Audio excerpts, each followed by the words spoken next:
আজ আমি কলা দামে হরিণে মাংস কিনেছি।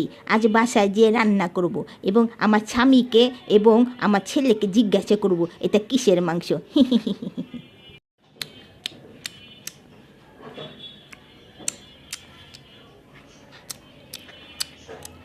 বাহ বাহ বাহ বউ, মাংসটা দারুণ লাগছে।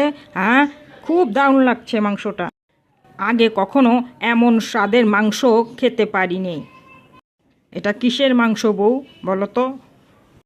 হ্যাঁ মা, এটা অনেক মজা মাংস। এটা কিসের মাংস মা? আগে কখনো এমন স্বাদ পাইনি কোনো মাংসে। বললো না মা, বললো না এটা কি খাসি না গরু, কিন্তু আগে তো রান্না করেছো, কিন্তু এত মজার মাংস তো আমরা টেস্ট পাইনি।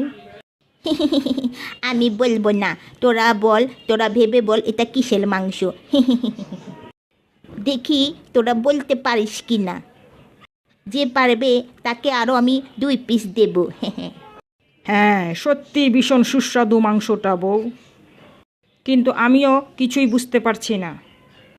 কিন্তু একটা ক্লু পেলে চেষ্টা করতে পারি। ঠিক আছে ঠিক আছে, একটা হিন্টস দিচ্ছি। তবে শোনো, আমি তোমার বাবাকে প্রায় যে নামে ডাকি তার সাথে মিল আছে।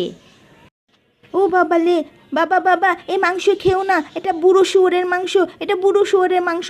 মা প্রায় তোমাকে বুড়ো শুয়োর বলে।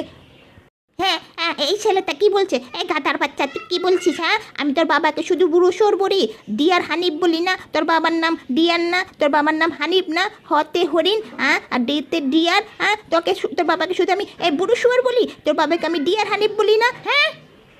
কি? হ্যাঁ, তোর মা আমাকে আড়ালে আড়ালে বুড়ো শুয়োর বলে? হ্যাঁ,